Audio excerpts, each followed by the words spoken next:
You want aggression, you want personality, you want intensity. That's exactly what Bully Ray brings, and that is what he believes Giulia needs to add to her game. Welcome back, guys, to Fog Wrestling. We've got the big match here on CW.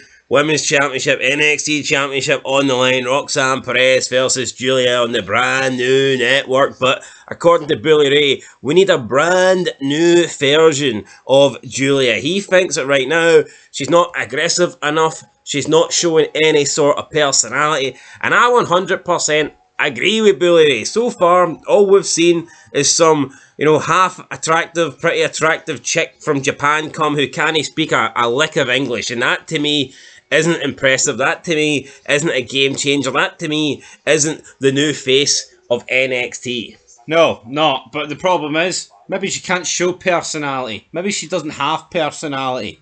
Right? Ever think of those apples? Maybe so. That's what Bully Ray had to say on Giulia. He said, quote, "I know I need to see more personality out of Giulia. Have her cut promos in Japanese, but have that fire. We've seen it from Asuka. It can work. When Asuka cut her promos, she has a lot more fire. She's a lot more vibrant. There's a lot more personality. Stare down the barrel of that camera. Speak in Japanese. And let me know that you're going to defeat Roxanne, because that's what Paul Heyman would have told her to do." End of quote. Well, forget about Paul Heyman. It's what Bully Ray is telling her to do. And you know what? Seeing you look at Asuka, I think the best stuff of Asuka's career has been when she's been doing those Japanese promos that do sound aggressive in the native language. John Beale, cover your ears. I think Asuka's fucking shite. I'm just gonna come out as, you know what? I agree. I think her best work is when it does that, but I think she's massively overrated. I'm not gonna. Yeah, see, is she a bigger deal than Giulia? Obviously, right? She's been on WWE main roster for like 10 years, but I don't get the hype around Asuka. I don't get the hype around fuck all wrestling anymore. I was just gonna say that. But and you're not hyped about anybody. Before we derail this vid, I mean, it's all good. Bully Ray saying that's what Paul Heyman would have done. Well, Paul Heyman fucking had no money back in the day and didn't pay his fucking wrestlers. So I mean, that's one thing Shawn Michaels and Triple H got over him. I mean, it's not like he couldn't pay her to have English lessons, could he? See, speaking in Japanese, with intensity, that can only go so far. Yeah, that's limited. How can you main event WrestleMania? We all love it limited. How can you main event WrestleMania if all you're doing is shouting in Japanese and no one can understand you? No, like, I get it. You want to see more personality, more fire. But if we don't understand what she's saying, how do you care?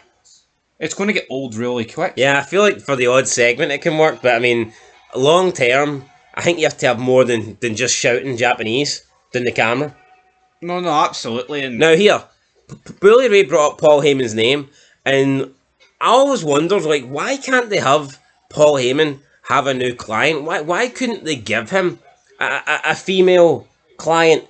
Is it because when you hear like a man talking to try and build up a women's match, do you think they would view that as like too aggressive? You know, like when Paul Heyman would say what Brock Lesnar's going to do, the Beast, the Slayer, that Brock Lesnar's going to destroy you, Brock Lesnar's going to take you to Suplex City. Do you think they would view that as like almost too much male on female violence if Paul Heyman, was like cutting promos saying what was going to happen to a woman? Do you think that? I think so, but I mean, maybe we're wrong. Maybe Dominic said something similar when he was with Rhea Ripley. I mean, maybe it has been said recently. I don't know, but when I just look at it, I think you might be onto something there, but I don't think it really matters. See these people coming in, man. Learn a bit of fucking English. That is what.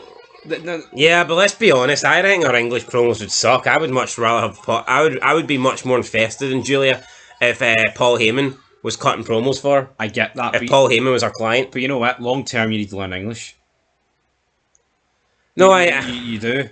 I agree, but see, short term, the speaking Japanese might work. Well, here, but see, long term, it won't work. Brock Lesnar had a long term career as Paul Heyman's client, and for all we know, he couldn't speak at all. He didn't say anything for like 5 years. So, but that's Brock Lesnar, and this is Diddy Giulia. So, right. Anyway, speaking of Giulia, it's Giulia, by the way, not Giulia. I don't really care. Well, we cannot tell that. You speak my language, I'll get your name right. Anyway, Bully Ray was on Busted Open Radio speaking about how he thinks the match should go. He believes that if WWE have a plan for Roxanne, then she should go up to the main roster and lose. But if not, then he believes that she should win. Well, listen to what he says and what Tommy Dreamer says, then I'll give my opinion. Because I honestly don't understand it with the call-up and that the person has to lose. That makes no sense to me. But Bully Ray said, quote, "Everybody and their mother thinks Roxanne is ready for the main roster. Great. Put Giulia over clean. Right in the ring. Bang. Shock everybody. Let's say they have absolutely nothing planned for Roxanne Perez right now. They have no story for her. They have no real first opponent for Roxanne. Does Giulia still need to win? If they have something planned for Roxanne, then I agree. She's ready to move up to the main roster. Do I think she can get in the ring with the main roster's women's division? Absolutely. Roxanne can move up as long as there's something for her." End of quote. And then Tommy Dreamer chimed in and he said, quote, "Is Roxanne Perez going to be the face of the CW women's division, or is it going to be Giulia? If Roxanne is main roster bound, let's go with Giulia, and Giulia is going to be the face." End of quote. Right. Like, why does it have to be one? Why is it whoever wins this match is the face? Like, it's almost like they're doing long-term booking straight off. Whoever wins the first match has to be the face long-term into the project. I mean, it's a title. Can't titles just change hands whenever? Can't they randomly change hands? Do we really need Absolutely. Do we need to like solidify a title on someone? See if you're truly the face, the belt ain't going to make you. I'm sorry to burst Tommy Dreamer and Bully Ray's bubble, but see this. Oh, if they got something planned for Roxanne Perez, name me the last person that got called up to the main roster. That had a plan. No one. That succeeded. It's no happened. Honestly, dare I say the last person was like a Samoa Joe? He pretty much went straight into a feud with Brock, didn't he? Yeah, but other than that, I mean, not a lot's happening. That's 7 years ago. No, but look at like Carmelo Hayes and Braun Breaker. They got called up and done absolutely nothing. Yeah, they hung about for 6 months, then nothing. Yeah, there's been no. Look at Lia Fuckaria. See Billy Ray and Tommy Dreamer. I guarantee you they were saying similar stuff 6 months she ago. was ready. And no, but do these guys? Do they watch the same stuff we watch? No, they do. So. But you know what the problem is? They get a brown envelope. They get royalties. They're not going to come out and speak the truth. They can't be this fucking brain dead and delusional to suggest that they haven't done it with anybody so far, but they're going to do it with Roxanne Perez. Yeah, no, I agree. And one last thing, Bully Ray saying that if they have something for Roxanne Perez, then Giulia should win clean. Have it be a shock. First of all, I don't think if Giulia beat Roxanne Perez, I don't think anyone would consider that a shock. I mean, I think that is what's going to happen. I think that's what should happen. Roxanne Perez is stale. Giulia's just in the company. And second of all, like, why does the person that's getting called up, why do they need to lose as if the loss doesn't matter? It makes no sense to me. It's like, it's the whole logic and reasoning is you can lose your last match because you're going up to the main roster. I think that's dumb. Yeah. Should you not be going to Raw or SmackDown with momentum behind you? Yes. Like I don't know if you vacate the belt or whatnot, but like, why? It can be different each time, but yeah, you're right. No, but why does the person in NXT, why do they always need to lose their last match before getting called up? Because they don't know how to put people over with storylines, so they do it with a match. Well, wouldn't that mean they win then? If they're doing it with the match? No, because the person that's left on NXT. I just don't get it. It's like, surely if you're moving from NXT to the main brand, you should be going to the main brand with a win, not a loss. Why does everybody lose? I just think it's a bit dumb. No, it's dumb. Of course it's dumb. Oh, you're ready to be called up, but guess what? You've just lost your last match on development.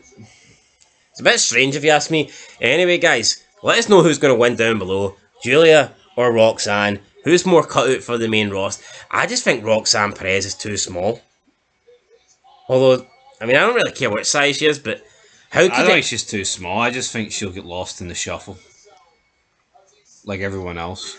They don't have a fucking clue what they're doing. Yeah, they don't have a clue, guys, but we do have a clue, and our clue is we're going to end the video right here. That's it. I mean, Bully wants me a personality. So do I. He brought up Paul Heyman. I think if you really want to add some to the women's division, give Paul Heyman a client. Because say what you want about Paul Heyman, when he's on the TV, you're paying attention. And I think having him in the women's division could bring a hell of a lot to it, but I just think they won't go down that route. I don't think they want a guy basically cutting these promos on what's going to happen to women. No. So that's it. Catch you guys in the next one. Till then, peace.